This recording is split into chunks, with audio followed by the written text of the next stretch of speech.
Yugyug, inhale, exhale. Yugyug mo si Papa, yugyug. Para mawala yung minsan nahihirapan ka maghinga. Pagka sa gising sa umaga, ang inumin mo, kailangan yung kung mayroon ka diyang balunggay, parang or di kasi sa rayuma kasi ang maganda diyan, alam mo ba yung maliliit ang ano yung doon sa bahay? Sirisas? Daon ng sirisas, may sirisas ba dyan sa inyo? Yung mga herbal? Ay wala. O si maganda yung gawin mong tsa para sa mga rayuma kung may ara ka da. Ang iniinom ko sa umaga, yung tanglad, nilaga. O yan, pwede din yung tanglad. At saka yung barley. O yan, barley, maganda din yan. Yan ang laging ininom. O ingatan mo yung sarili mo. Pagkatapos, araw-araw, magpapawis ka rin para maglabas yung lahat mo mga kolesterol, fat. Araw-araw pinapawisan ako to basta dito sa farm. Yan, maganda yan. At saka wag mong kalimutan ang pag-inom ng tubig. Na 8 baso.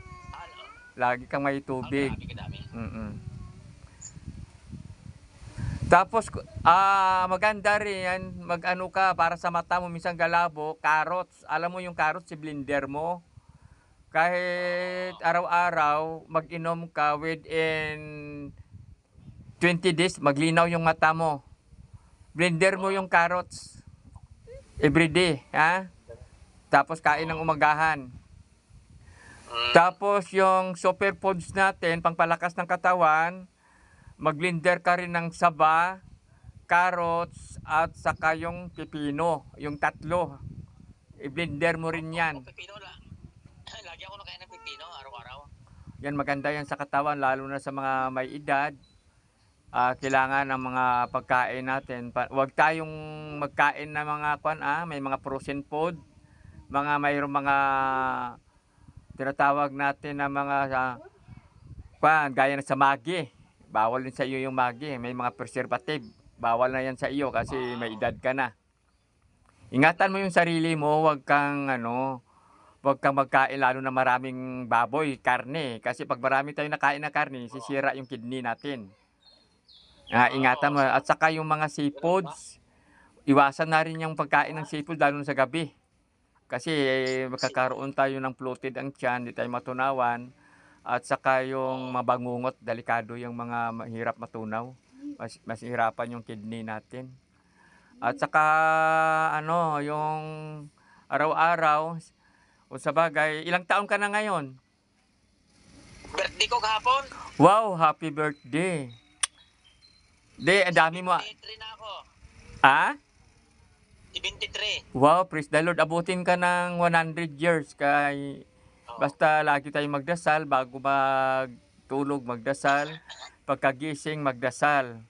Tapos, siyempre, nandyan yung sa Panginoon tayo kasi maghingi tayo ng dagdag buhay.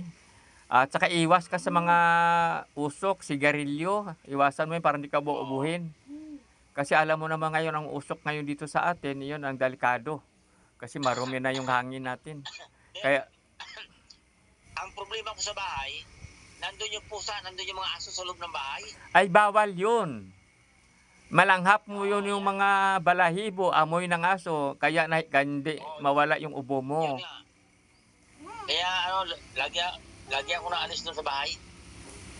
Huwag ka doon sa bahay. Kailangan natin, diyan ka sa farm mo dahil sariwang hangin dyan. Kasi maraming puno, kasi mga puno, nagasala yan ng mga maruming oxygen sa hangin. Siya ang nagasala. Tingnan mo yung pag dyan tayo sa mga ilalim ng puno, siya ang tagasala para maglinis yung nilalanghap nating hangin. Kaya maganda yung sa iyo, wag lagi ka sa mga sariwang hangin. Doon ka magpahinga kung wala ka nang gagawin. Magpahinga ka doon sa mga sariwang hangin, iwas na sa mga soft drinks, iwasan mo na yung soft drinks, mga energy drink, ialisin mo na yan. Kasi masama yan sa katawan. Pero kahapon kasi anong handa mo sa birthday? Dami ata. Nag-celebrate ako ng birthday namin sa restaurant na lang. Oh, di maganda. Para malit ang gastos. Inakainom naman ako ng 2 basong pineapple juice. Ay, maganda yung pineapple juice. Yung pineapple juice, Mataas okay din yan. ang ko, ang sugar ko. Ay, iwasan mo na yung lahat ng matatamis.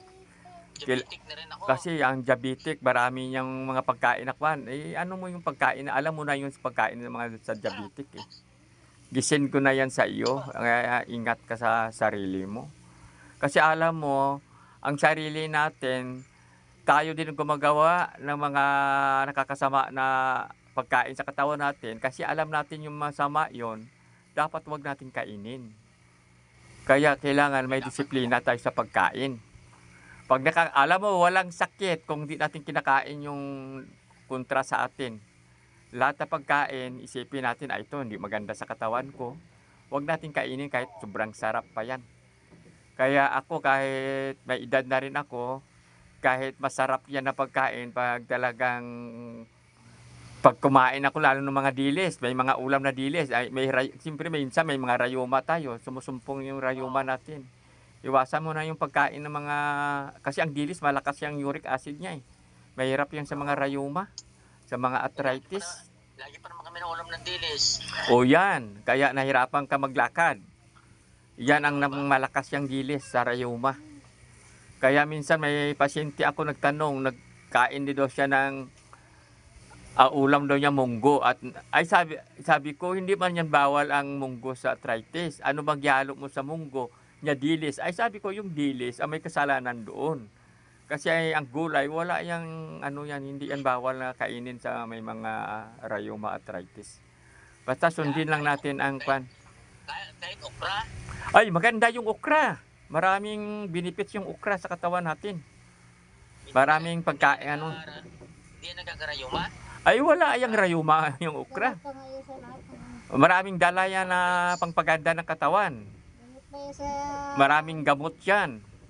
Kaya yung okra ang okra nga, minsan ginagawa ko yan ilalagay ko lang sa sa garapon, tapos binababaran ko lang, ina-slice ko, yan ang iniinom ko. O tingnan mo, lumakas ako. Maganda yung okra.